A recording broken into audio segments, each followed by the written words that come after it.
All right, so this is our roadmap to college meeting for class of 2022, current 11th graders, and how to start the whole college process.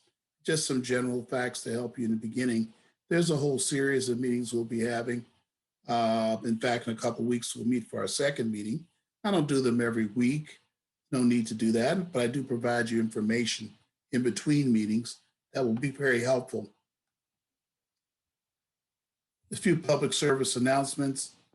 We are rolling for our trade tech classes for one more day. It's probably too late. But we have STEM Saturdays with trade tech, with their classes for college credit, STEM classes. You'll get CSU UC credit, which means most private schools will do. It's a really good like coding class and things like that if students want to take those. We have a virtual homework club. We'll have a summer bridge program and SAT prep, as I mentioned the other day. And there we are on Facebook and YouTube at West Angeles Education Enrichment Program. You'll find us there. You can subscribe there and get our videos as they come out. We produce videos also that we'll put out there and link you to by email when we do them. But sometimes it's better just to get the notification. We're on Twitter, and then also you'll be able to contact my assistants. First of all, college is not really the goal. It's just a pathway to success for students. That's what we want to remember. It is not like the goal in life to get to college. It's supposed to be something that helps students get to another level, the next level in their lives and their purpose for living in some sense. So there are various pathways to career in life. Of course, a four-year college is one way. You can go to four-year college and get a career start. And that traditionally has been the way that students make it in life. They go to college, and they start their careers. But we've known for a long time that's not the only way. And maybe some of you parents know it's not the only way you make it. We did find out you need some professional development training. 2008, we found out it wasn't just a degree that employers could look for after 2008 when the economy totally changed, went bust, and it changed when it booted up. But they needed to have experience.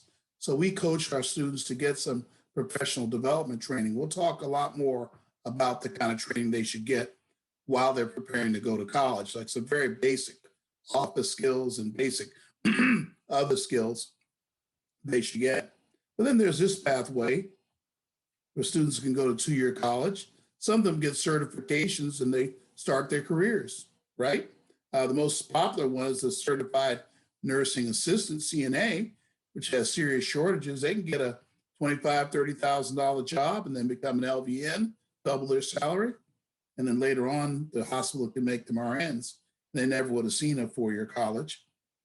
So from some go on to four-year college, of course, as you see here. That's another pathway, therefore, to career in life. Still another one is just to get that professional development training and go right on to start your career. I see that Google and Amazon have now created schools where students can learn how to do jobs at their companies. There's a big Google school in West LA that will open soon. Students coming out of Google school will be able to work for Google, but whether they have a degree or not, they have some kind of a tech skill they can bring to bear, they can start there. And so it's going to be a time where professional development training is all that's needed for some of these high-tech careers. You wouldn't expect that, but it's true. And some of those will just go to two-year college, which eventually may take them to four-year college, but after they've started their work life. So it's, college is not the goal, but it's a pathway to success. And most students can benefit from college, but we're realistic here. We're realistic. And we know the students do succeed in life without the four-year college at times, at least not the four-year college right away, right? I think 80%, 90% of them probably should go right away, but there's a small percentage that really shouldn't. I have students every year that happens. I've had actors, dancers, I've had athletes, then you get over to tech skills. One kid had already knew how to do pipes from his uncle. He's gone into plumbing and all that, and he's making a really great salary. Now he's going back to two-year college. So that's another way they do that. A musician that did that. So there you go. All right. But there's some alternatives to four-year college as a life starter. These can reduce costs up to $100,000 compared to 4 years of college. We have some partners that help us with that. Charles Drew University, it's a very impressive health and science and healthcare science career college for 1/10 the cost of private colleges and way less selective. And it's an accredited 4-year college right here in Los Angeles. It's not an overnight school, but they have a nice little campus. And when things were normal, we go over there and visit it. We will. That's one of the first tours we'll make when we get back to normal. We think it's going to happen real soon. We'll be back to normal. Trade Tech and Long Beach City College, you can get great parallel career paths while getting a transfer degree. Might as well learn a skill, right? So these are alternatives to directly going to 4-year college. El Camino, we have a partner there called Project Success. It's a great internal enrichment program for Black and Hispanic students. 90% of them make it to a 4-year college after 2 years. So it's a wonderful alternative to direct 4-year college. And then we have H&R Healthcare for those students that want to become nurses. There's some careers where we say, if you want to do it, just go do it and do your college degree in parallel with it. And that would be a nurse. You want to be a nurse, we say, go be a CNA, go take the CNA exam and start your nursing career. I don't want to see you go to a very expensive for-profit school. I don't want to see students doing that where it's going to cost them loads of money to go to a for-profit school. I want to see them, do it affordably. How about for $1,400 for nursing, for a CNA certification versus $20,000 for profit school, excuse me. And it's you can have up to 2 years in college to get to that point. So you can actually start your nursing career as a certified nursing assistant. Start at the bottom and work your way up while you're in 4-year college. Students can do that. We'll talk more about that when we talk about careers a lot more in our future sessions. But how do most people choose a college becomes an apparent question. We think that's an important question to actually ask ourselves. And we noticed this before we got into this years ago, that parent and student college preferences are already present in the beginning, and they've developed from alumni, reputation of the college, and from family and friends. So people get impressions, and they all have lists when they come to us usually. Sometimes we get a student that has no idea, but usually we get them, they come to us with a list based on those 3 things. And we call this a preference-driven approach. Preference-driven approach.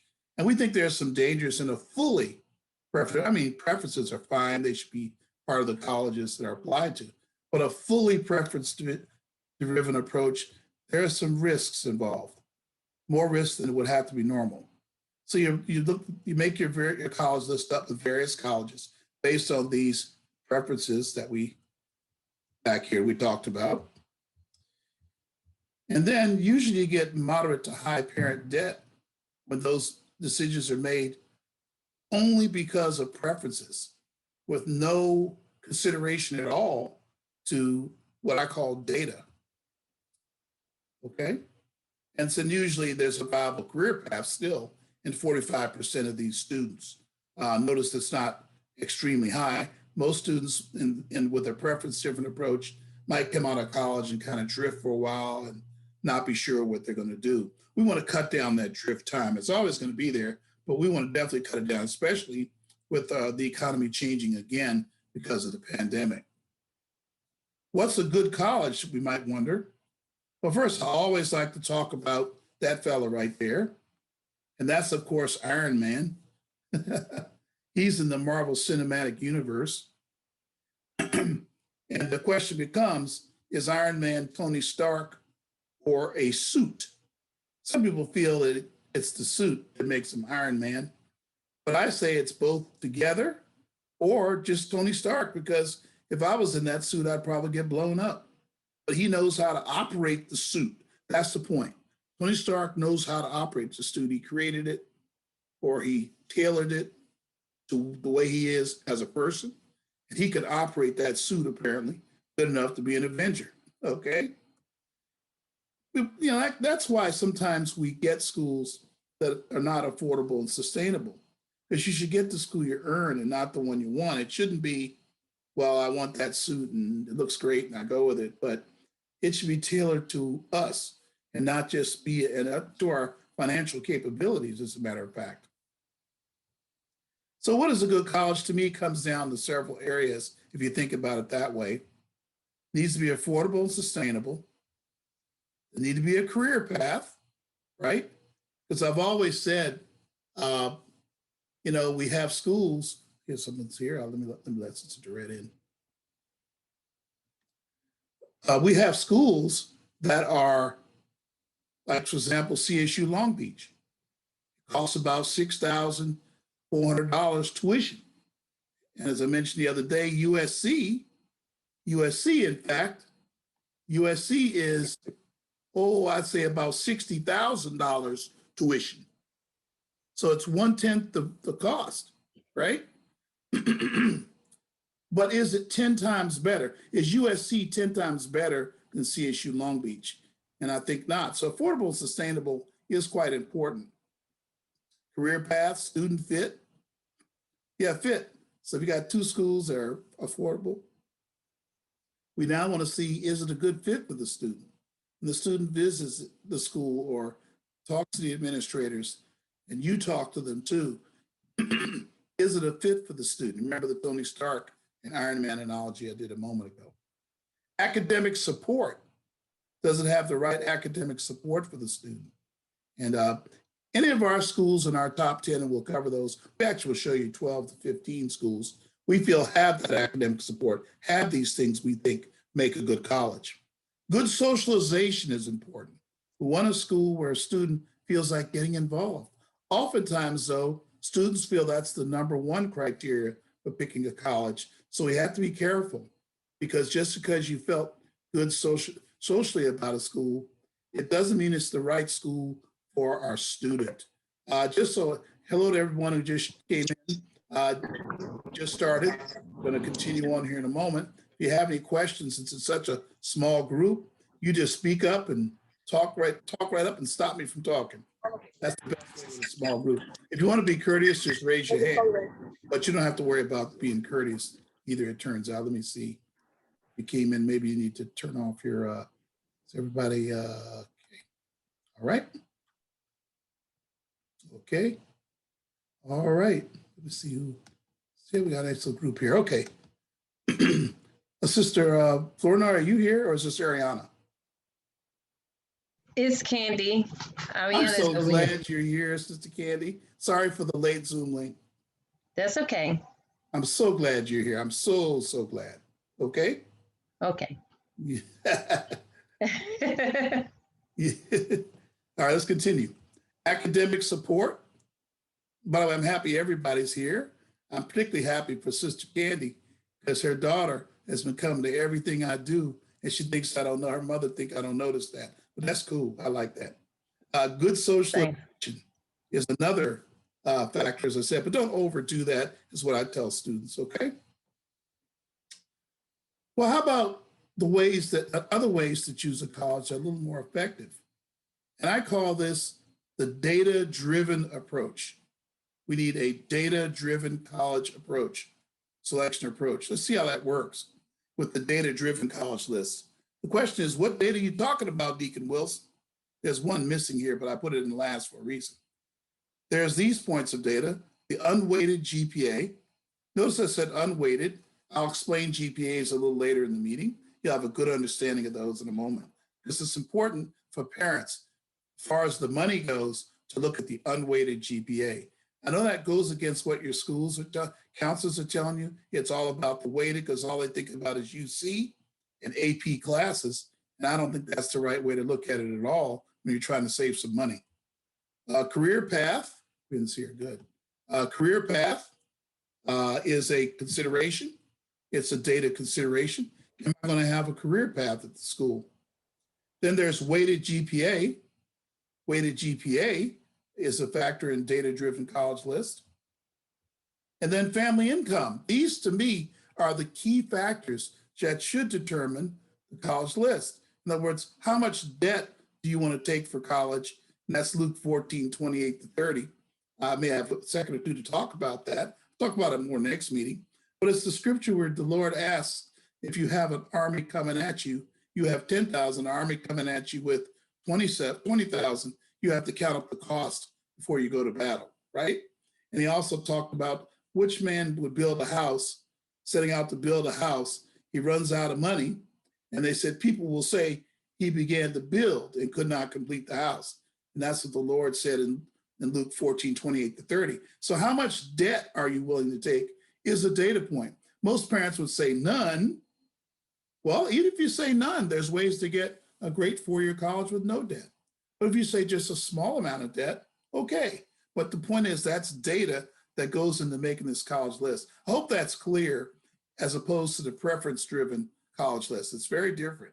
Now, I think you can still come to this list with preferences, but when you meet with someone like me, I'm going to add some schools to it that the data says will be a proper match also, okay? So we have our top 12 colleges, which we'll cover later, and other preferred colleges that you might have. We like to see preferred colleges that are close to meeting these data requirements. But we think people will want to apply their preference schools, and there's nothing wrong with that, okay? We just want one or two of our top 12 colleges in that list. Usually 0 to moderate parent debt results from this data-driven process, almost always. I would say 90% of the time. And the career path is more viable when we're considering data going in, okay? And that's a much different model than our preference-driven model that you might have saw earlier, that we covered earlier, okay? All right, and again, if there's any questions, just speak right up, or you can raise your hand if you want to be courteous. Now, SAT scores I put last, over to the left there, because the trend is moving away from SAT scores due to the pandemic. It's going to be kind of hard for schools to put that back in. So I put it last. I think there will be some schools that require it. I mean, we're going to offer SAT prep. So we think away from California, the test, there will be schools that will be looking at, scores. We'll talk more about that later, about how you decide whether you need SAT prep, okay? How about we look at the story of two doctors? As I said back here, there were two things to consider. You got to consider the future too. The story of two doctors, all right? And these are actually two doctors who were in my program, and they graduated the same year. Let's follow their path and see what it costs to be a doctor, okay? Or some people say a doctor.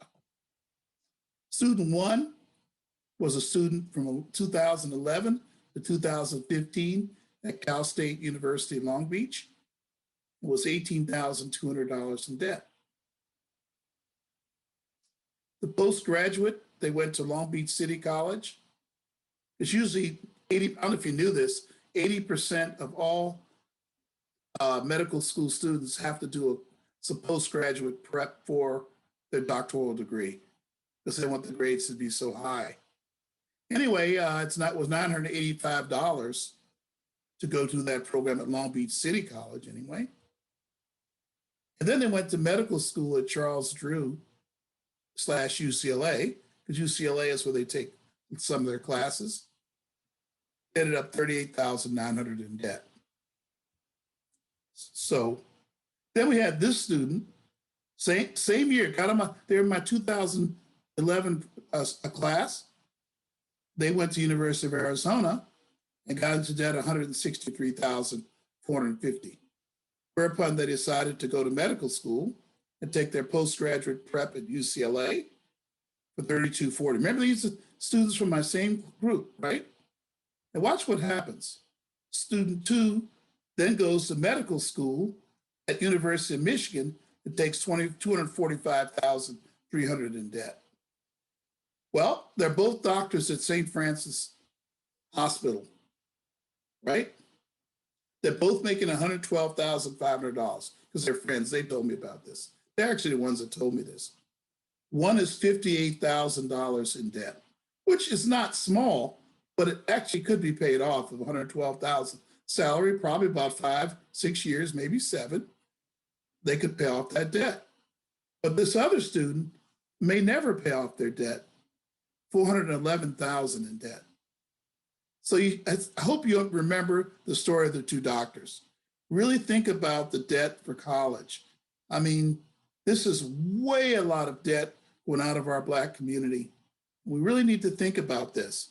You might say, well, if the student had higher grades, it would have been much better. That's true. But how much better would it really have been at medical school, where it was 245,000 of it right there? This is a very interesting story. And these 2 students actually dared me to tell you about it. And I did, and I showed them the video of it when I did it for the first time at a Lakewood College fair, okay? All right, any questions? Make sure. Hey, Quinn, are you there? Yes, I'm here. Hi, Quinn. Hi, how are you? That's Quinn Davis, everybody. She's one of our 2 administrative project assistants. She's a graduate of fact, as it turns out, from CSU Long Beach, the communications degree, and she's extremely helpful with our college application process that we'll talk about in a minute. Maybe I'll ask her a question or 2 when we get there, okay? Okay. And now, okay, thanks, Quinn. Now the college admission process. We have a data-driven college list with out-of-state public universities. California State Universities, I think, should be on there. I think you should have a balanced college list. Early action private colleges. You may not have all these colleges, but they're all the categories, right? Universities of California, if you wish. And regular period private colleges. These are 5 distinct categories of college. Everybody doesn't have to have a school from each category, but they're all distinct because they have separate admissions processes. We'll say more about that a little bit later. Just a minute, actually. So this is the process, how it goes. You have application acceptances that you'll get. A FOFSA will be submitted. We can help you submit that. We'll talk about that too in a minute. Financial aid awards are given out. And cost determination and trade-offs. And then after that, the student goes to college. This is what we think the process should look like. Of course, over here to the right in the black boxes, some of these processes are skipped a lot of times. Like many families skip the determination and the trade-offs. There's not a lot of information on how to read the financial aid award. And we do that kind of stuff. They send you an award that's very hard to read. And a lot of times people read them wrong, and it causes some unfortunate decisions for college. Well, let's take another look at how we specifically can help with these 5 types of schools. First of all, let's get the application dates that we think. We think by the 15th, you should be applying to out-of-state public universities. We think October 1st to 30th, October 1st to 31st, of this year, your students should be applying for fall 2022 for CSU. Early action private colleges and Protestant Christian colleges should be November 1st to 15th. And we'll be helping you with that because we're going to have a Christian college fair again this year that we believe is going to be in person more and more now when we read the news and see the realities of what's happening right now. November 1st to 30th, Universities of California is the application period, although we think the work on those should happen way in advance. We'll talk more about that. And the regular period private colleges is December 1st to 31st. A lot of them are due in January and February. We wouldn't dare have applications go past the new year. We think that's just not necessary, and we would coach against that. But every year we seem to hear about it, and students are not directly in our program. Well, these types of schools down here, the early action private colleges and the Protestant Christian colleges, University of California, and the regular period private colleges, all have an unusual thing. They have application essays. That's right, California state universities and most out-of-state public universities do not have essays. There are few, precious few that do, but not many. So application essay development, and we're going to be doing that one-on-one with youth support, or we're going to have a class. We're going to have a summer bridge class where students can learn how to write their essay and produce a draft during the workshops, okay? We'll still do some one-on-one youth support as needed. And that's what Quinn and I did last summer. Quinn assisted with that process. We'll help by reviewing, helping in the development of the essay in a session, and then helpful in editing and helping with review of the essay. Not changing it, not telling them what to write, because their voice has to be in it, but helping them with their essay. Sorry. Okay. Then we have over here to the right, this blue circle here. We think we can provide, let me move this out of the way. I have something in the way of this. Let me see if I can move that out of the way. Yeah, I can do that. Okay. We have application delivery support. The question is, which ones are delivered first? Which ones are delivered second? What's more important to do here or there? And also keeping your student motivated in the process. We call it application delivery support. And that's in the blue. It's for each type of application. We're offering some kind of support. In fact, in the case of CSU, we highly recommend you let us deliver it. Let us do it because it's not very user-friendly, and we'll have you choose the schools and be involved every step of the way. And then we'll show the student how to follow up on the CSU applications. Okay. Talking about this data-driven approach, let's go ahead and show you what our top 12 colleges are. We talked about them earlier.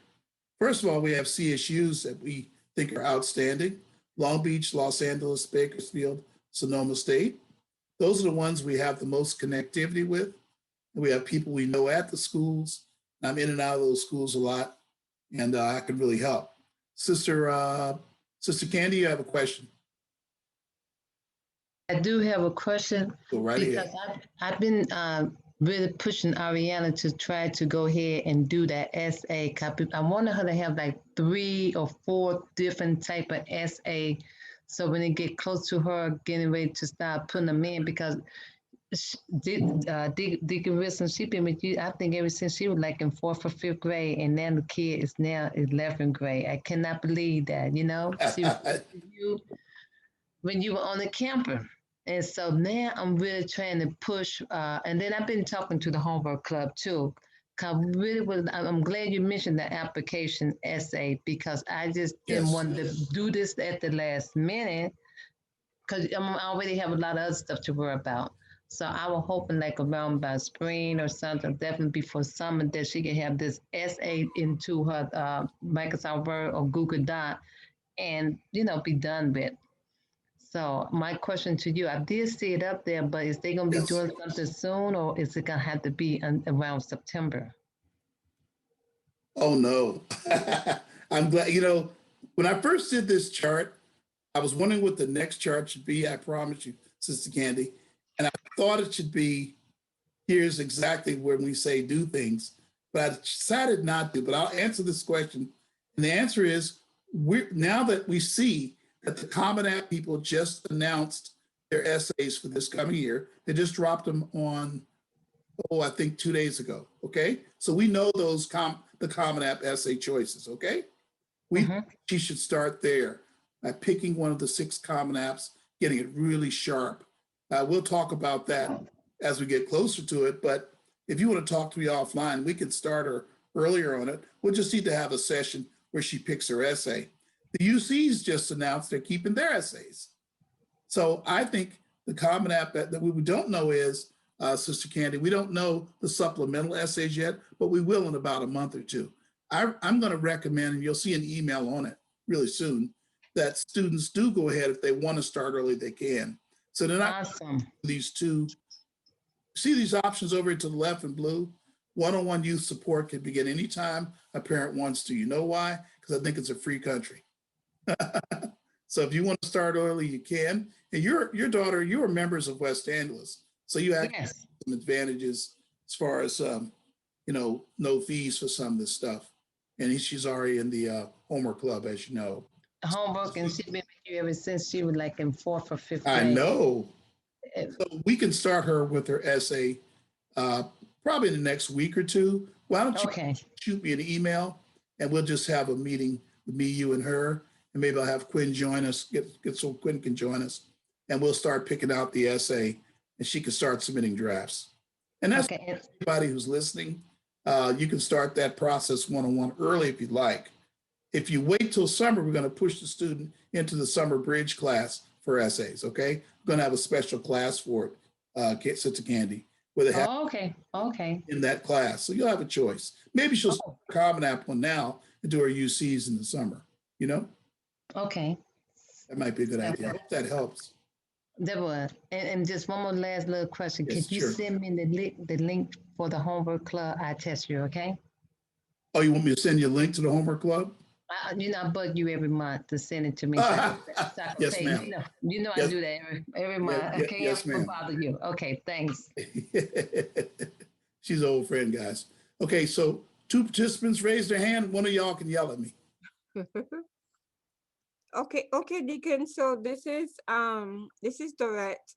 I am really happy that Sister Cindy brought up that question because I'm very also interested in having Jordana start the essay really All right. early. And I would love to connect as soon as you're available also to start having that discussion. So to both of you, I would just send me 2 dates and times where you and your youth are available. So I want you to be an observer for that. Okay. And we'll do a Zoom session. Takes about, what do you think, Quinn, about a half hour, 40 minutes maybe? Awesome. Yeah, and we'll do that. And so Quinn and I will be there, and we'll just, help them pick an essay and then give them a deadline to give us a draft. We'll push them aggressively. Okay. Deacon, you mentioned something earlier with regards to the common ops topic. Oh, before we do that, I should say to you, Sister Candy, and others listening, be very careful though at this time with students. They're being pushed so hard with these Zoom classes. They're getting Zoomitis. Getting a lot of Zoomitis cases that get into mental health issues. So just be very careful. You know your student really well. Watch for the signs. This is a marathon. They can take longer. Maybe if they're quite engaged in their coursework, now's not the best time, but you be the judge of that. But we're willing. We're perfectly willing to do it, okay? Okay. Thanks for the advice. Okay. We can even help you with the decision on whether it's the right time too, because we're really hard with the counseling center on those issues. Awesome. Thanks. All right. Okay. Anybody else? There was someone else, wasn't there? Is that it? All right. Those are good questions. See, you can't duplicate that in the presentation. All right, back to this top 12 colleges. We will send you a link to the actual presentation after the meeting, okay? But here are the 12 schools. They're the CSUs that we like a lot. I explained why. Here's some private schools we like. In fact, they're all Christian schools, but there's some private ones that are not Christian at the moment. Grand Canyon, Biola, and Seattle Pacific we like. For all those reasons we said in the beginning, students that go to all of these schools seem to have great careers. Then we like Boise State for out-of-state public. For Black schools, we like Howard and Tuskegee for career start. And we like George Washington and Loyola Marymount. Those are our top 12 schools. We have other schools we like a lot, though, maybe schools in your preferred list. So we have our College Readiness Conference, which I recommend for all of you. We'll go through the colleges that you're thinking about. We'll think of which ones we think should be on the list, and we'll go from there. Again, the way to get a College Readiness Conference is to suggest to me, again, 2 dates and times we should meet, because that's what I was going to do to the other 2 essay parents. They were going to have a College Readiness meeting first. They just don't know it. But I'm thinking they would understand that. All right. Okay. Here's some college admissions requirements that are changing due to societal realities. I got to bring this up. It began in 2012, actually, to present, where a whole bunch of schools began to drop the SAT as a requirement. And I call that a social justice influence. A lot of it was they wanted to have more Black students in their schools, more Hispanic students in their schools. And the statistics showed that they were missing qualified students. They had a lot of data over 20 years, and they used that data. And shockingly, some schools dropped the SAT in 2012 and 13. Then nothing really happened for a while. And then, of course, you know what happened. The COVID-19 responses occurred, and the Floyd effect produce more social justice push on schools. And then it changed the college cost model because if the colleges found out, wow, it's the number of students and the income they bring in that cause our campuses to succeed. So we have to be sure we're going to get students. One way is to lower the SAT requirements. So we see at that time a whole lot of schools that dropped the SAT and ACT or made them test optional. We'll talk about that more in a minute. They either reduced requirements, like I said, went test optional, or went no test. And then, of course, as the effects of the summer went on, the civil disturbances, it provided even more of a push and more schools dropped. Let me show you where we ended up. Oh, hold on. I should say to you right here, we ended up with, around 1,700 schools that were either test optional or no test. And test optional is very soft. It usually meant that they really didn't need the SAT at all because enrollments were actually lower. That's what's happening this year. Enrollments were so much lower. Now, you may in fact encounter a different situation, but there still were test optional. We can help you with that decision. Now, we are going to have SAT prep because we think there are going to be some schools that will go back to the SAT or schools that never really were test optional. It'll give you a better chance in that situation when the enrollment or the amount of students applying goes up. Here's some affordable college access misconceptions. Remember, any questions, just let me know. The belief that a well-known private high school better ensures an affordable college. Boy, we've seen that's not true. It will help only if you have really high grades. Our personal experience is that it's not true. And here's another assumption people make, that more AP classes means you'll have a great college. College classes, we think, are way better. And that's why we're now spending a lot of time with our partner Trade Tech and offering college classes. They're way better.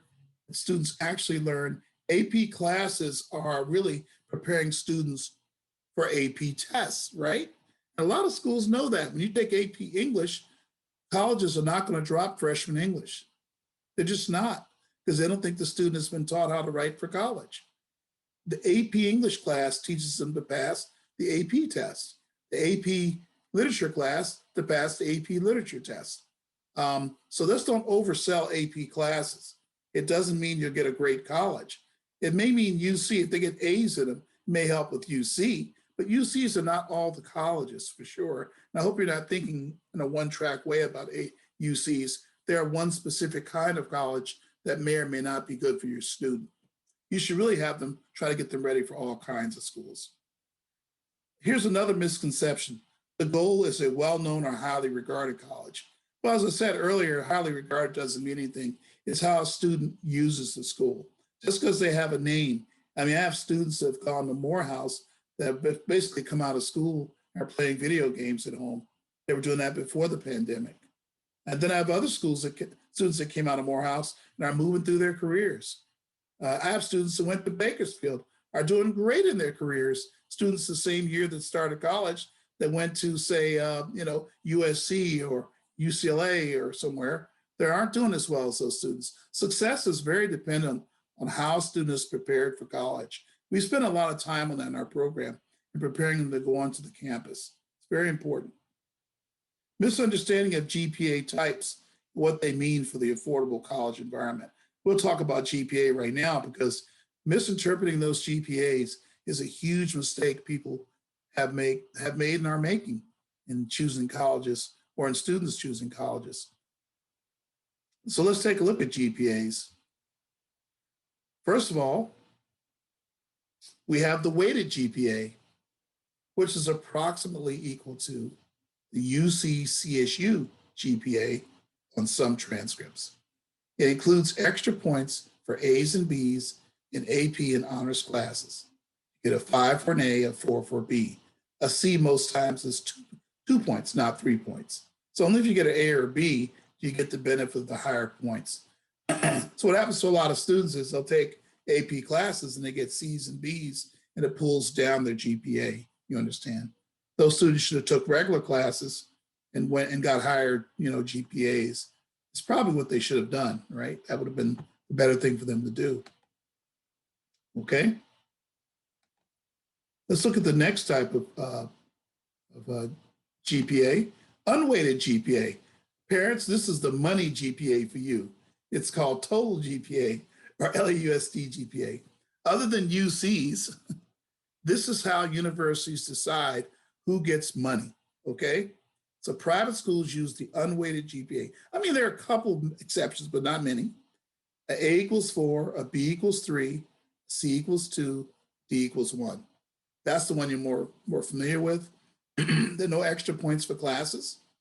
And you can see if a student gets an A in an unweighted course, gets 4 points.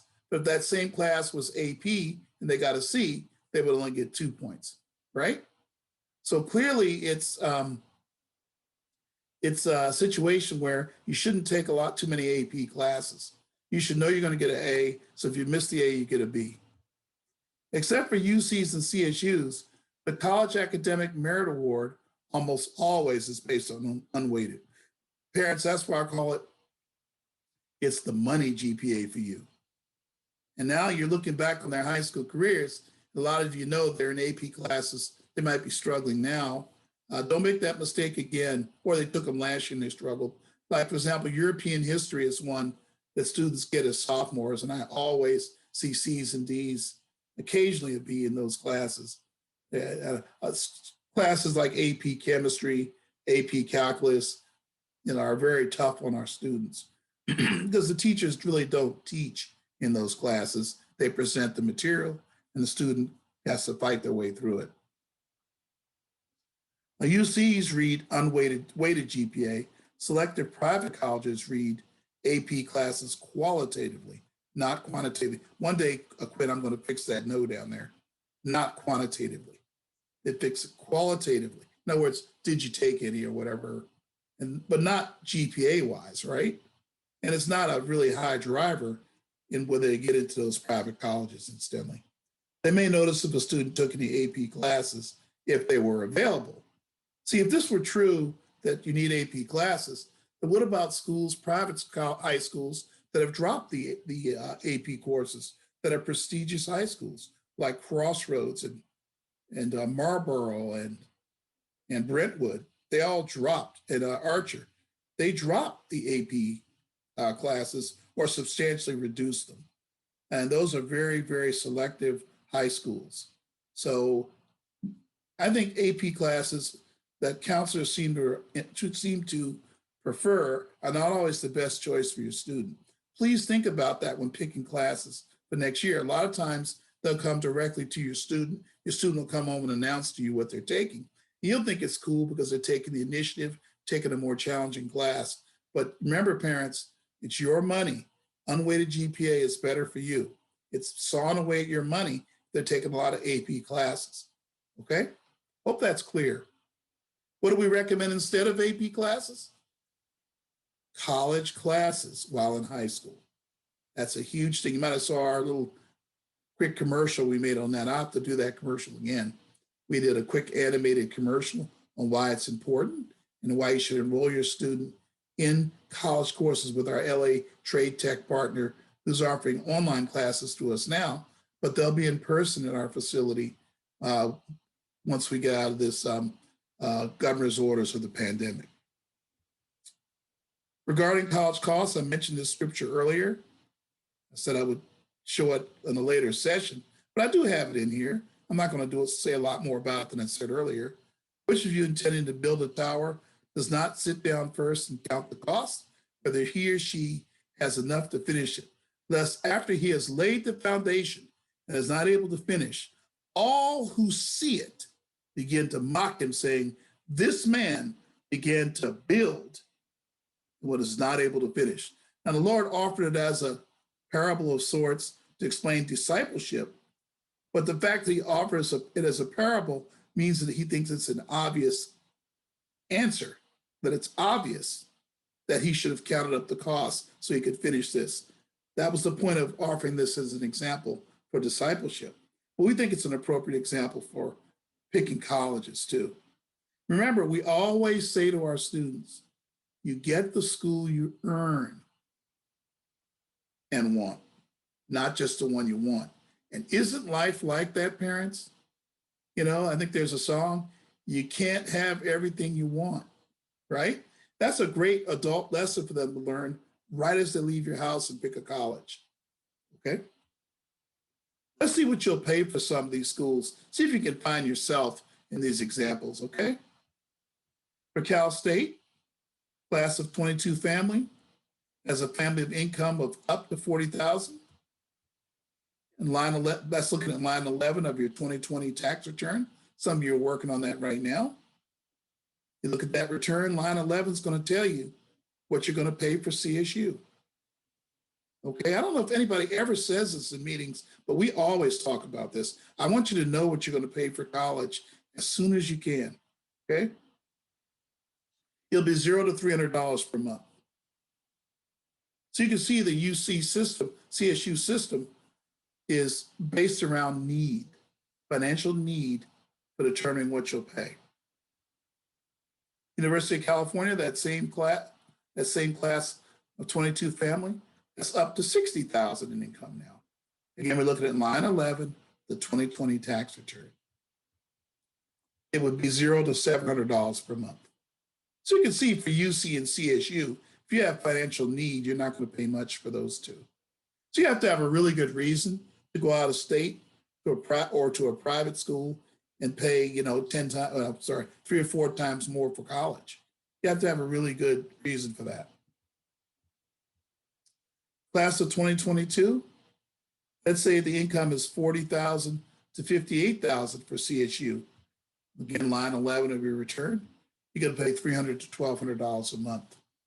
We'll see when you move towards 60,000, you begin to have to pay $1,200 a month.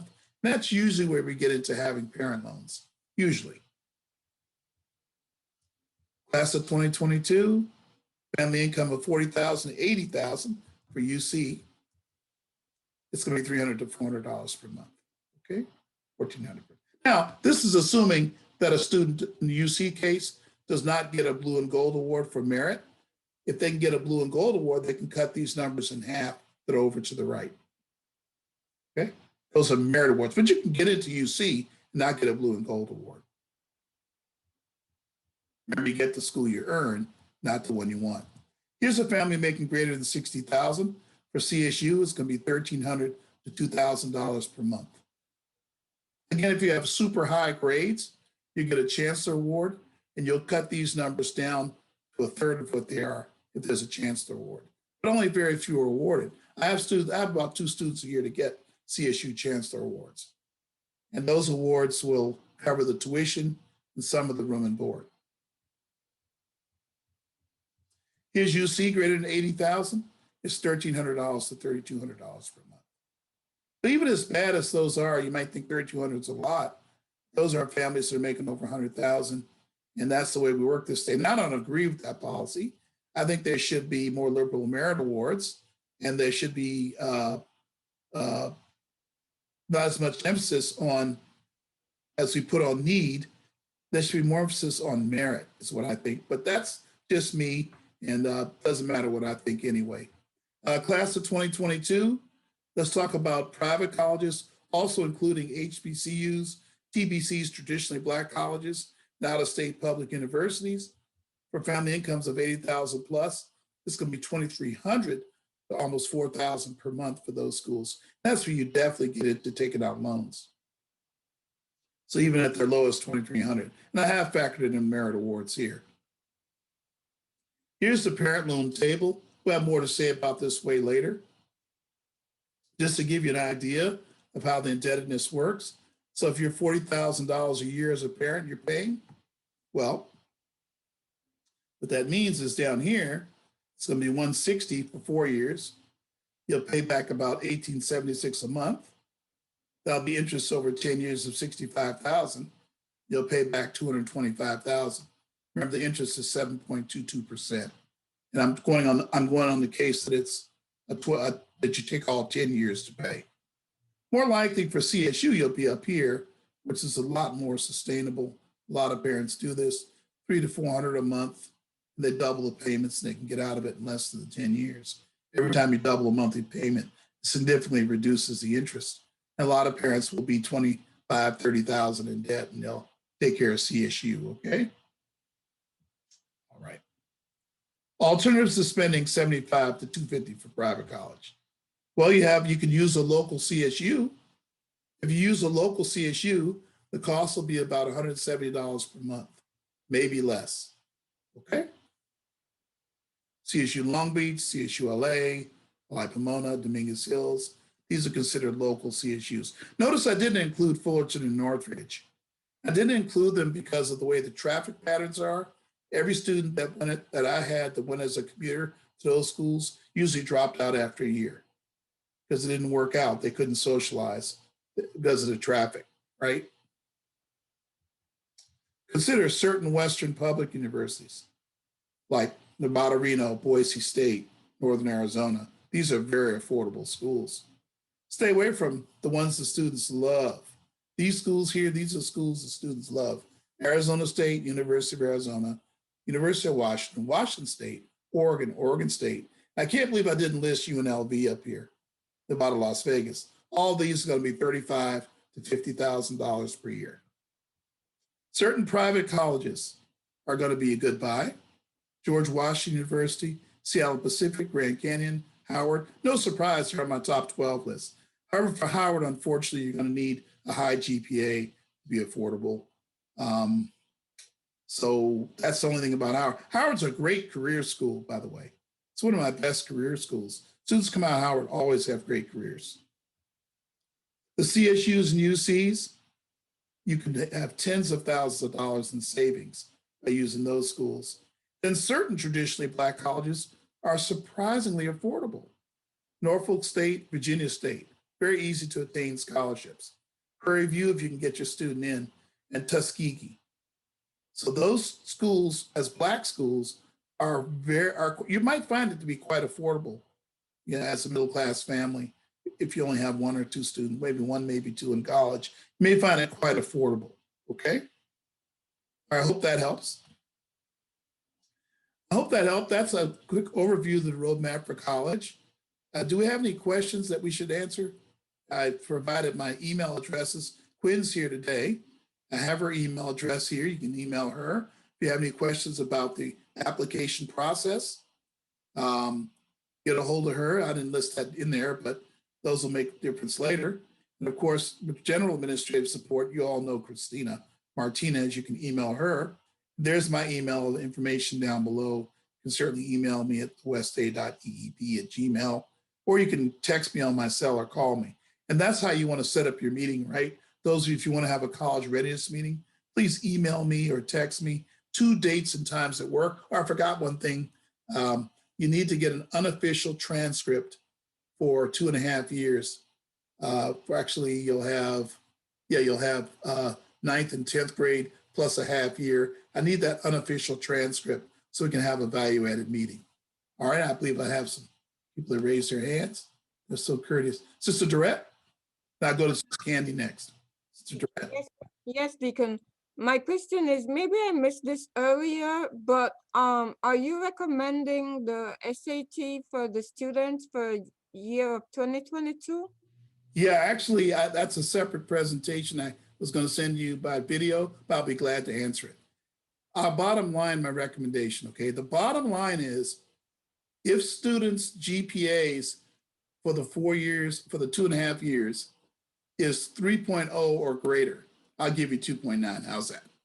Then I think they should take the SAT. If they're struggling or they may not be to 2.9 even by then, maybe you want to wait one more semester and see. I don't think they should take it. They should go to CSU. That's my opinion. Now, that's my opinion. And as you know, I'm not a sort of person that I make people do things. If you want them still to take the SAT prep, they can still take it. A lot of you might think they'll get high on it, score high on that, and it'll help them with scholarships, but it really doesn't, because scholarships to Black schools even, you have to have the GPA along with it. And they probably are taking the SAT and don't really need it. So we will be offering prep. We're just not doing it right now, Sister Lambert, Sister Durrett. You're very intuitive. We're not doing it for the March test because we don't believe there'll be test sites. Okay. The news very closely. And guess what? The test sites are schools. And as Yeah. last time I checked, the schools are not in. And I know we're having the teachers unions are meeting about that. And I won't talk about that today. My opinion on all that. I won't do it. But suffice to say, I don't think we'll have test sites in March. Now, May and June is what we officially have schedules for. We'll be putting a May and June schedule out shortly, but that's my guideline, 2.9 or above. If they're struggling at 2.4, 2.5, 2.6, I would not put that stress on them. I'd wait another semester. You can revisit it again because we always have the August SAT. Helps. Okay, so 2.9 or above, they don't need to focus on the SAT right now. Well, I'm saying the reverse. 2.9 or above, they should. Oh, okay, they should. Okay. Yeah, because the test optional schools, you always wonder if they had a higher score, would it help? And it would. I got it. Thank Yes. you.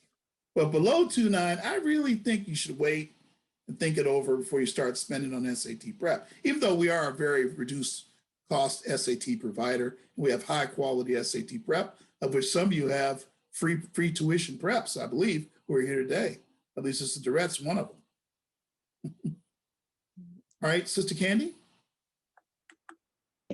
Oh, well, I just wanted to say thanks for sharing all this good information. I really appreciate it. Right, I'm really worried whether this session, when I did this session, thought of the first time, I thought it didn't have enough in it. I'm cutting down my sessions now because of all this Zoomitis. And I was really worried it wasn't quite. I think it's a good way to start. We're going to have another meeting. I think it's a week from Sunday, but you'll get advance notice on it. Our next meeting, it'll be about 45 to 60-minute meeting. And we'll talk more about affordability, about testing, about the effects of COVID. Oh, that would be great. That would be awesome. I'll know more about the COVID effect by then. And we will start having the college conferences on some Thursday nights very shortly. A lot of colleges are fighting to get to your students. So we're going to have them in information sessions on certain Thursday nights real soon, okay? Okay, that sounds good. Okay. Anybody else? Well. So you're going to reach out to us regarding the date, Deacon, for the meeting? Myself and Sister Candy interested in the essay? I think all you need to do on that is you can actually determine it. You send me, when you get the unofficial transcript, you should send me 2 dates and times that you and your daughter are available. Okay. I'll schedule the meeting. I'll schedule it immediately. Okay. That would be awesome. Thanks. You too. Also you. Anyone here could do that. If you just want to wait till school is out, that's fine too. You know what's going on in your house better than me. I'll be glad to, with you all, give you a quick college readiness meeting and then talk about essay start. Well, I talk to you and you let me know if I should wait or. Oh yeah. If you want to you would just want to have a talk with me, just hang on about whether she should, okay? Yeah, I test you the 2 days for, well, okay, I can hang on. But just hang on. Just I want to ask you 2 questions about it. Okay. Okay, anybody else? Well, I want to thank you all so very much for coming out to our second showing of this. You made it worth my while. I really appreciate it.